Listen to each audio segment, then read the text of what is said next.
this government and particularly Prime Minister Modi gets. We are an aspirational government. We are a hungry government.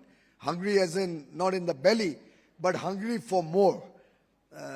As they say in Hindi, ye dil mange more. और दिल जितना ज्यादा मांगेगा उतनी ज्यादा मेहनत करेगा. The more you desire, the more you work hard for meeting those aspirations, those goals. And I think it's very fair to say that we have miles to go before we sleep. And I would think till the last breath of every human being, that should be the spirit. My late father, even after being detected with cancer, insisted that he will go to the factory every single day until probably the last 3 or 4, 5 days. And that kept him going, maybe added a few years to his life. So I think for all of us, we do not believe in resting at all. We believe that this is an opportunity to serve, to do more.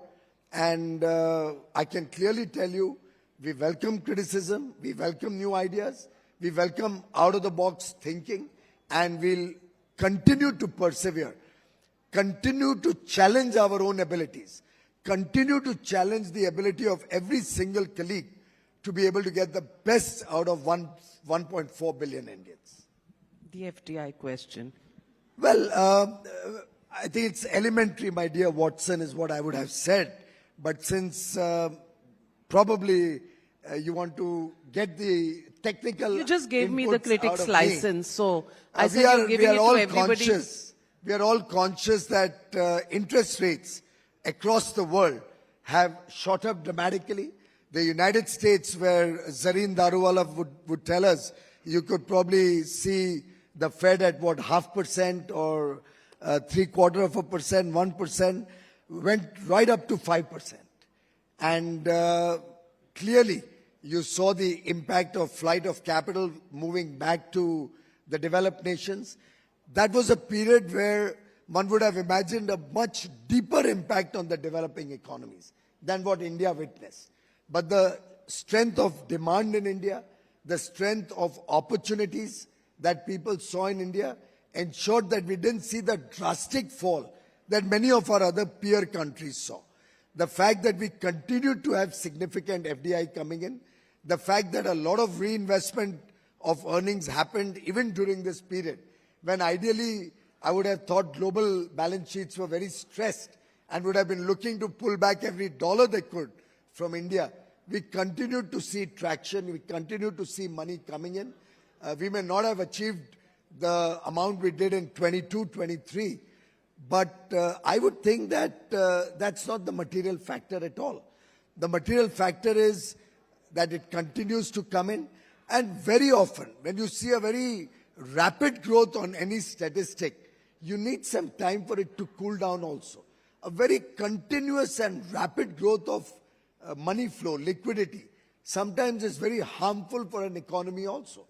So I think India has been able to create a very fine balance in our control of inflation. When countries saw 40-year highs of inflation, India is seeing 40-year lows of inflation.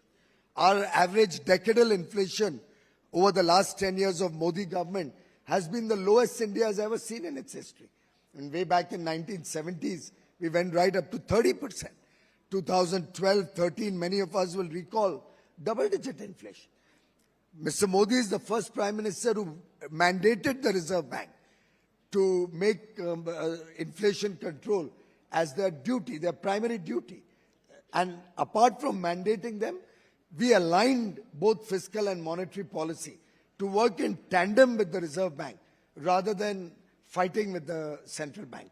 So I think it's been a beautiful journey, a journey of political stability, a journey where we've made India fiscally strong, a journey where the macroeconomic fundamentals of India are better than ever before. In fact, the white paper gives out a lot of deep insights into what we inherited and how we've taken the country forward. I'll just focus on one thing since you've spoken about FDI. Many people tend to forget that August 2013, the Indian rupee had depreciated to nearly 68 rupees to a dollar. I'm talking August 2013. what did the then government, led by a so-called brilliant economist who studied at Harvard, unlike my Prime Minister who believes in hard work, and the economists could only come up with raising debt. We came out with a FCNRB policy to attract Indians, NRIs, to invest in India. We gave them almost 1.75 or 2% more than the market.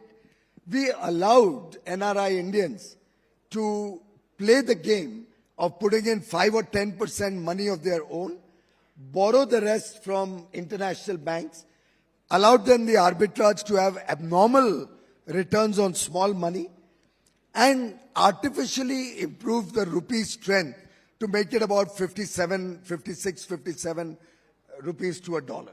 Now that 10 rupee improvement was on the strength of a debt that we took on the balance sheet, inherited by the Modi government, repaid along with the high interest by Mr. Modi and the present government. But on the calculation sheet, it may look as if the rupee has depreciated from 57 to, say, 83 in the Modi government. The reality is the depreciation is from 68 to 83, which is barely 1% and a quarter on a CAGR basis.